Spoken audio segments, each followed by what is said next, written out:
मोदी सरकार आज ऐसा क्या बड़ा फैसला लेने वाली है जिसका सीधा असर लाखों सरकारी कर्मचारियों पर पड़ेगा। इंडिगो की फ्लाइट में बम की धमकी, क्या हमारी हवाई सुरक्षा पर फिर से सवाल खड़े हो गए हैं। ईपीएफओ का पैसा अब यूपीआई से मिलेगा, लेकिन क्या ये सुविधा सच में सभी कर्मचारियों को मिलने वाली है। देश बदल रहा है, फैसले तेज हैं और असर सीधा आप पर पड़ता है। नमस्कार, मैं नेहा आपका स्वागत करती हूँ इनसाइड डेली में। सिर्फ 10 मिनट 10 टॉप न्यूज जो आपको रखती है सबसे आगे।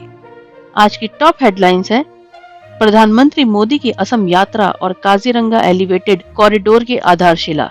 नागपुर में राजनाथ सिंह का बड़ा बयान, आरएसएस को बताया दुनिया का सबसे बड़ा संगठन। इंडिगो एयरलाइंस की एक फ्लाइट में रविवार सुबह बम की धमकी। ईपीएफओ का बड़ा धमाका, अब यूपीआई से मिलेगा पीएफ का पैसा। मोदी सरकार का बड़ा तोहफा, सरकारी कर्मचारियों के लिए धमाकेदार खबर। ग्रीनलैंड पर ट्रंप टैरिफ, ट्रंप ने नाटो देशों पर 25% टैरिफ लगाने की दी धमकी, बड़ा विवाद। ईरान के हिंसक प्रदर्शनों में 5000 लोगों की मौत, ईरानी हुकूमत ने आतंकियों को ठहराया जिम्मेदार। कनाडा और चीन के बीच बड़ी डील, ट्रूडो का चीन दौरा खत्म, अमेरिका को नजरअंदाज कर की नई व्यापारिक संधि।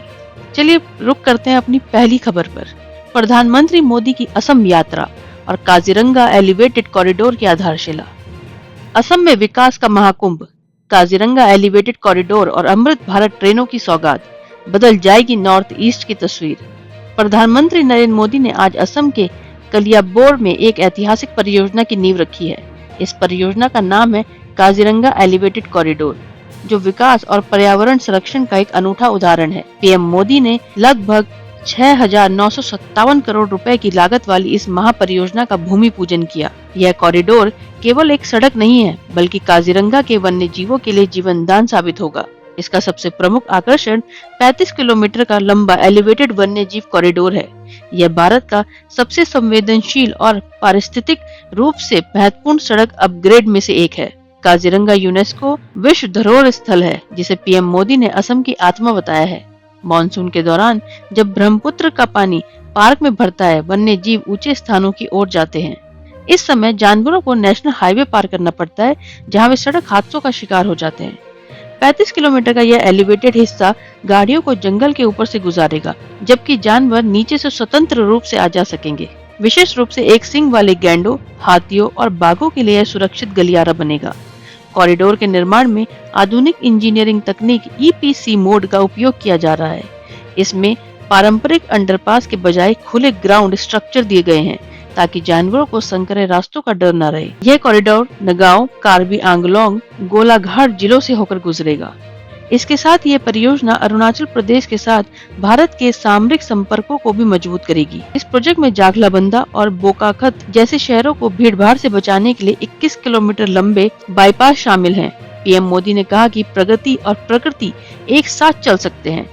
भारत आज ये दुनिया को दिखा रहा है। इसी कार्यक्रम के दौरान प्रधानमंत्री ने नई अमृत भारत एक्सप्रेस ट्रेनों को हरी झंडी दिखाई। पहली ट्रेन गुवाहाटी कामाख्या से रोहतक हरियाणा के बीच चलेगी। दूसरी ट्रेन डिब्रूगढ़ से लखनऊ गोमती नगर के बीच संचालित होगी। ये ट्रेन पुश पुल तकनीक पर आधारित है, जो झटके रहित यात्रा सुनिश्चित करती है।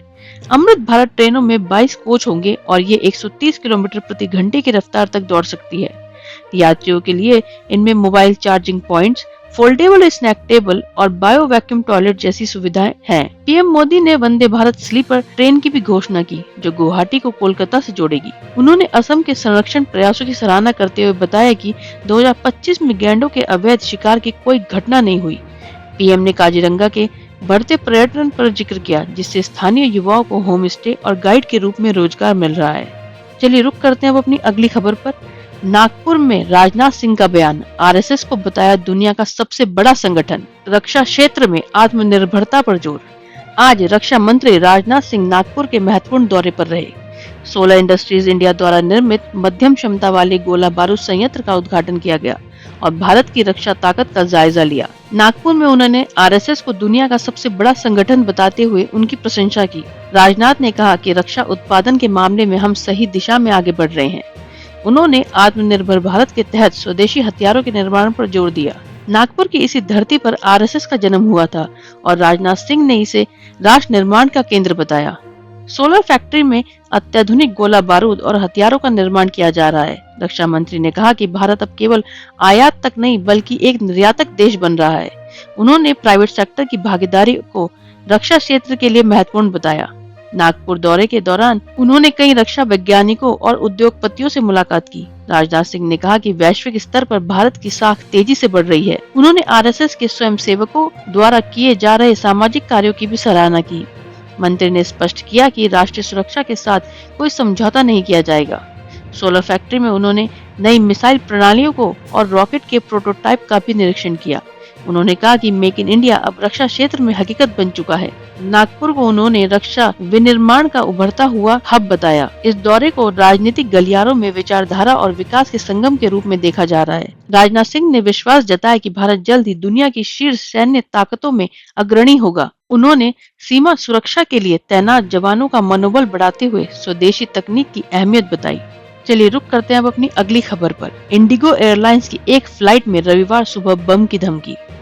प्लेन में बम है, टॉयलेट में टिश्यू पेपर पर लिखी मिली धमकी। लखनऊ में हुई इंडिगो फ्लाइट की इमरजेंसी लैंडिंग। दिल्ली से बागडोगरा जा रही इंडिगो की फ्लाइट संख्या 6E6650 में रविवार सुबह बम की धमकी मिलने के बाद विमान को एहतियातन लखनऊ डाइवर्ट किया गया। फ्लाइट ने सुबह 9:17 पर लखनऊ एयरपोर्ट पर सुरक्षित लैंडिंग की। विमान में कुल 230 यात्री, 2 पायलट और 5 कैबिन क्रू सदस्य सवार थे।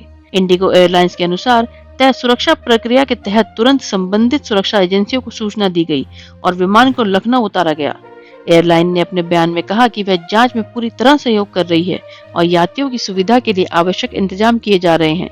कंपनी ने स्पष्ट किया कि यात्रियों, क्रू और विमान की सुरक्षा उनकी सर्वोच्च प्राथमिकता है। पुलिस के मुताबिक विमान के टॉयलेट में टिश्यू पेपर पर लिखा एक संदेश मिला जिसमें बम होने की बात कही गई थी। इसी के आधार पर एयर ट्रैफिक कंट्रोल और सुरक्षा एजेंसियों को अलर्ट किया गया। जानकारी के अनुसार सुबह करीब 8:46 पर बम की सूचना एटीसी को मिली थी। लखनऊ एयरपोर्ट पर लैंडिंग के बाद विमान को आइसोलेशन बे में खड़ा कर दिया गया। इसके बाद बम निरोधक दस्ते और सीआईएसएफ की टीमों ने जांच शुरू की। सभी यात्रियों को सुरक्षित बाहर निकालकर उनकी स्क्रीनिंग की गई और एयरपोर्ट परिसर में व्यापक तलाशी अभियान चलाया गया। चलिए रुक करते हैं अब अपनी अगली खबर पर। ईपीएफओ का बड़ा धमाका, अब यूपीआई से मिलेगा पीएफ का पैसा। 1 अप्रैल 2026 से बदल जाएगा सिस्टम, 8 करोड़ कर्मचारियों को लाभ। आज की सबसे बड़ी आर्थिक खबर उन 8 करोड़ कर्मचारियों के लिए है जो ईपीएफओ के सदस्य हैं। भारत सरकार का श्रम मंत्रालय एक ऐसी क्रांतिकारी योजना पर काम कर रहा है जिससे पीएफ निकासी का तरीका पूरी तरह बदल जाएगा। अब आपको अपने पीएफ का पैसा निकालने के लिए हफ्तों इंतजार नहीं करना होगा। मंत्रालय एक ऐसा सिस्टम तैयार कर रहा है जहां सीधे यूपीआई के जरिए आप अपना पैसा बैंक खाते में ले सकेंगे। इस प्रोजेक्ट का लक्ष्य 1 अप्रैल 2026 तक इसे पूरी तरह से जमीन पर उतारना है। वर्तमान में पीएफ क्लेम के लिए लंबी कागजी कार्रवाई और ऑनलाइन पोर्टल पर जटिल प्रक्रिया से गुजरना पड़ता है। नई व्यवस्था के तहत सब्सक्राइबर्स अपने सीडेड बैंक अकाउंट में सीधे यूपीआई पिन का उपयोग करके पैसा ट्रांसफर कर सकेंगे। ईपीएफओ हर साल लगभग 5 करोड़ से ज्यादा क्लेम सेटल करता है, जिसमें अब तेजी आएगी। सरकार ने पहले ही ऑटो सेटलमेंट मोड की सीमा को 1 लाख से बढ़ाकर 15 लाख रुपए कर दिया है। इसका सबसे बड़ा फायदा बीमारी, बच्चों की शिक्षा और शादी जैसे आपातकालीन खर्चों में मिलेगा। अब यूपीआई सेटलमेंट के साइकिल्स को अधिकृत और विवादित श्रेणियों में बांट दिया गया है। प्रतिदिन 10 सेटलमेंट साइकिल होंगे जो सुबह 9 बजे से रात 9 बजे तक चलेंगे। विवादित लेन देन के लिए 2 विशेष साइकिल DC1 और DC2 तय किए गए हैं ताकि रिफंड प्रक्रिया तेज हो सके। इस नई तकनीक से एरर फ्री ट्रांजैक्शन सुनिश्चित होगा और सर्वर पर लोड कम होगा। सरकार इसके लिए सॉफ्टवेयर ग्लिच को ठीक करने पर काम कर रही है ताकि 8 करोड़ यूजर्स को दिक्कत न हो। यूपीआई के जरिए क्लेम सेटलमेंट से धोखाधड़ी की संभावना भी न्यूनतम हो जाएगी। 2026 में यूपीआई ट्रांजैक्शन की सीमा कुछ श्रेणियों जैसे अस्पताल और शिक्षण संस्थानों के लिए 5 लाख से 10 लाख रुपए तक बढ़ाई गई है। चलिए रुक करते हैं अब अपनी अगली खबर पर। मोदी सरकार का बड़ा तोहफा, सरकारी कर्मचारियों के लिए धमाकेदार खबर। मोदी सरकार का बड़ा तोहफा, सरकारी कर्मचारियों के लिए नया सैलरी अकाउंट पैकेज, 2 करोड़ रुपए का फ्री इंश्योरेंस और सस्ते लोन का धमाका। आज केंद्रीय कर्मचारियों के लिए उत्सव का दिन है। वित्त मंत्रालय के वित्तीय सेवा विभाग ने एक unified salary account framework launch किया है। इस नए कंपोजिट सैलरी अकाउंट पैकेज का उद्देश्य कर्मचारियों की वित्तीय सुरक्षा को मजबूत करना है। यह पैकेज ग्रुप ए, बी और सी तीनों स्तर के कर्मचारियों के लिए समान रूप से उपलब्ध है। इसमें मिलने वाला सबसे बड़ा आकर्षण दुर्घटना बीमा है। कर्मचारियों को 1.5 करोड़ रुपए तक का व्यक्तिगत दुर्घटना बीमा मुफ्त दिया जा रहा है। यदि कोई हवाई दुर्घटना होती है तो यह कवर बढ़कर 2 करोड़ हो जाएगा। इसके अलावा स्थानीय पूर्ण या आंशिक विकलांगता की स्थिति में भी 1.5 करोड़ रुपए का सुरक्षा कवच मिलेगा। यह खाता पूरी तरह से जीरो बैलेंस होगा, जिसमें कोई मेंटेनेंस चार्ज नहीं लगेगा। कर्मचारियों को होम लोन, एजुकेशन लोन और पर्सनल लोन पर रियायती ब्याज दरें मिलेंगी। लोन प्रोसेसिंग फीस और डॉक्यूमेंटेशन चार्ज में भी भारी छूट या पूरी माफी का प्रावधान है। भारतीय स्टेट बैंक ने इसे silver, gold, diamond, platinum, rhodium और रॉयल श्रेणियों में बांटा है। आपकी नेट मंथली सैलरी के आधार पर ये वेरिएंट तय किए जाते हैं कि 1 लाख से 2 लाख रुपए तक की सैलरी वालों के लिए प्लैटिनम और 2 लाख से ऊपर के लिए रोडियम वेरिएंट है। कर्मचारियों को मिलने वाले डेबिट और क्रेडिट कार्ड पर एयरपोर्ट लाउंज एक्सेस और रिवॉर्ड पॉइंट्स की सुविधा होगी। इसके तहत परिवार के 4 सदस्यों के लिए भी जीरो बैलेंस खाते खोले जा सकते हैं। इन पारिवारिक खातों में भी 5 लाख प्रति सदस्य का दुर्घटना बीमा कवर मिलेगा। कर्मचारियों के लिए लॉकर रेट पर 50% से 100% तक की छूट दी जा रही है। मंत्रालय ने स्पष्ट किया है कि यह पहले बीमा फॉर ऑल 2047 के लक्ष्य की दिशा में एक कदम है। पब्लिक सेक्टर के सभी बैंकों को निर्देश दिया गया है कि वे सरकारी दफ्तरों में कैंप लगाकर कर्मचारियों के लिए खाते माइग्रेट करें। कर्मचारियों को 20 लाख तक का टर्म लाइफ इंश्योरेंस भी इनबिल्ट मिलेगा, जिसे टॉप अप भी किया जा सकता है। बेटियों की शिक्षा और शादी के लिए विशेष एड ऑन कवर्स भी इस पैकेज का हिस्सा हैं।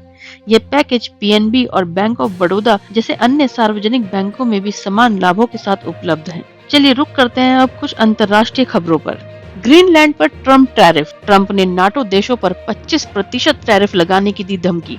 बड़ा विवाद। ग्रीनलैंड दो या टैक्स भरो। यूरोप के 8 देशों पर लगाया भारी जुर्माना। दुनिया में हड़कंप। आज की सबसे बड़ी अंतर्राष्ट्रीय खबर अमेरिका से आ रही है, जिसने पूरी दुनिया को हैरान कर दिया है। राष्ट्रपति डोनाल्ड ट्रम्प ने एक बार फिर अपने टैरिफ कार्ड का इस्तेमाल किया है, लेकिन इस बार निशाना चीन नहीं बल्कि यूरोप है। ट्रम्प ने घोषणा की है कि वे यूरोप के 8 प्रमुख देशों पर तब तक भारी आयात शुल्क लगाएंगे जब तक अमेरिका को ग्रीनलैंड नहीं मिल जाता। यह पहली बार है जब किसी देश की संप्रभुता और जमीन की खरीद को सीधे तौर पर व्यापारिक प्रतिबंधों से जोड़ा गया है। ट्रम्प का कहना है कि वे डेनमार्क के इस स्वतः क्षेत्र को पूर्ण यानी कि कंप्लीट एंड टोटल तौर पर खरीदना चाहते हैं। आइए विस्तार से जानते हैं कि ट्रम्प की इस नई टैरिफ गन के निशाने पर कौन कौन से देश हैं। ट्रम्प ने ट्रुथ सोशल पर पोस्ट कर बताया कि यह टैरिफ 2 चरणों में लागू किया जाएगा। पहला चरण 1 फरवरी 2026 से इन देशों से आने वाले सामानों पर 10% तक का अतिरिक्त आयात शुल्क लगेगा। दूसरा चरण यदि 1 जून 2026 तक कोई डील नहीं होती तो यह टैक्स बढ़कर 25% हो जाएगा। ट्रम्प ने उन 8 देशों के नाम भी गिनाए हैं जो इस कार्रवाई की चपेट में आएंगे। इसमें डेनमार्क, नॉर्वे और स्वीडन जैसे देश शामिल हैं। साथ ही यूरोप की बड़ी अर्थव्यवस्थाएं जैसे फ्रांस, जर्मनी और नीदरलैंड भी इसके दायरे में हैं। इसके अलावा फिनलैंड और अमेरिका के सबसे करीबी सहयोगी ग्रेट ब्रिटेन को भी नहीं बख्शा गया है। ट्रम्प का तर्क है कि अमेरिका पिछले 150 सालों से ग्रीनलैंड को खरीदने की कोशिश कर रहा है और अब इंतजार खत्म हुआ। उन्होंने कहा कि ये देश खतरनाक खेल खेल रहे हैं और अमेरिकी सुरक्षा हितों में बाधा डाल रहे हैं। इस घोषणा के तुरंत बाद यूरोपीय संघ ने आज 18 जनवरी 2026 को ब्रुसेल्स में एक इमरजेंसी मीटिंग बुलाई है। इस घोषणा के तुरंत बाद यूरोपीय संघ ने आज 18 जनवरी 2026 को ब्रुसेल्स में एक इमरजेंसी मीटिंग बुलाई है। यूरोपीय संघ के राजदूत इस टैरिफ युद्ध का मुकाबला करने के लिए एक सामूहिक प्रतिक्रिया पर चर्चा कर रहे हैं। चलिए रुक करते हैं अब अपनी अगली खबर पर। ईरान के हिंसक प्रदर्शनों में 5000 लोगों की मौत। ईरानी हुकूमत ने आतंकियों को ठहराया जिम्मेदार। ईरान में आर्थिक संकट से शुरू हुए प्रदर्शन हिंसक रूप ले चुके हैं। सरकारी दावे के मुताबिक इन प्रदर्शनों में अब तक 5000 लोगों की मौत हुई है, जिनमें 500 सुरक्षा कर्मी शामिल हैं। सरकार ने हिंसा के लिए आतंकियों और विदेशी साजिश को जिम्मेदार ठहराया है। आइए जानते हैं इस पर ईरानी हुकूमत ने क्या कुछ कहा। ईरान में जारी हिंसक प्रदर्शनों ने देश को हिलाकर रख दिया है। ईरानी अधिकारियों के मुताबिक देश भर में हुए प्रदर्शनों में अब तक कम से कम 5000 लोगों की मौत हो चुकी है। मरने वालों में करीब 500 सुरक्षाकर्मी भी शामिल बताए गए हैं।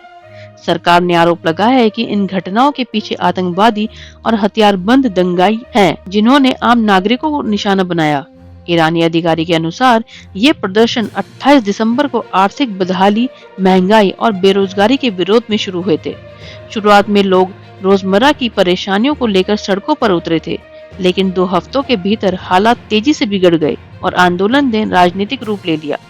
कई शहरों में सरकार विरोधी नारे लगे और धार्मिक शासन को खत्म करने की मांग उठने लगी। अधिकारियों का कहना है कि अब तक सामने आए मौत के आंकड़े पूरी तरह से सत्यापित हैं। सरकार का दावा है कि अंतिम मृतक संख्या में बहुत ज्यादा इजाफा होने की संभावना नहीं है। प्रशासन का कहना है कि कई जगहों पर हिंसा इस हद तक बढ़ गई कि हालात काबू से बाहर हो गए और सुरक्षा बलों को सख्त कदम उठाने पड़े। चलिए रुक करते हैं अब अपनी अगली खबर पर। कनाडा और चीन के बीच बड़ी डील, ट्रूडो का चीन दौरा खत्म, अमेरिका को नजरअंदाज कर की नई व्यापारिक संधि। कनाडा और चीन के बीच बड़ी डील, ट्रूडो का चीन दौरा खत्म, अमेरिका को नजरअंदाज कर की नई व्यापारिक संधि। अंतरराष्ट्रीय राजनीति से एक और चौंकाने वाली खबर आ रही है। 16 जनवरी को प्रधानमंत्री के रूप में अपनी पहली चीन यात्रा के दौरान कार्नी ने एक प्रारंभिक समझौते की घोषणा की, जिसके तहत 49,000 चीनी इलेक्ट्रिक वाहनों पर टैरिफ 100% से घटाकर 6.1% कर दिया गया। वहीं चीन ने 1 मार्च तक कैनोला पर शुल्क 84% से घटाकर 15% तक कर दिया और कनाडा से समुद्री भोजन, वानिकी, तेल और गैस की अधिक खरीद का वादा किया। कार्नी ने इसे एक नई रणनीतिक साझेदारी बताया, जिससे ऊर्जा और कृषि क्षेत्र के श्रमिकों के लिए $7 अरब से अधिक के निर्यात के अवसर खुलेंगे। इस कदम की सस्केचेवान के किसानों ने सराहना की, लेकिन ओंटारियो के डग फोर्ड ने ऑटोमोबाइल क्षेत्र में नौकरियों पर मंडरा रहे खतरे को लेकर इसका विरोध किया। अमेरिकी अधिकारियों ने गठबंधन में तनाव के बीच इसे समस्याग्रस्त बताया।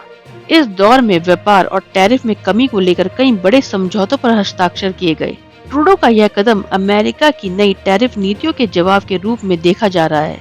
कनाडा अब अपनी अर्थव्यवस्था को विविधता देने के लिए एशियाई बाजारों की ओर देख रहा है। चीन के साथ इस डील से कनाडाई किसानों और तकनीकी कंपनियों को बड़ा लाभ मिलने की उम्मीद है।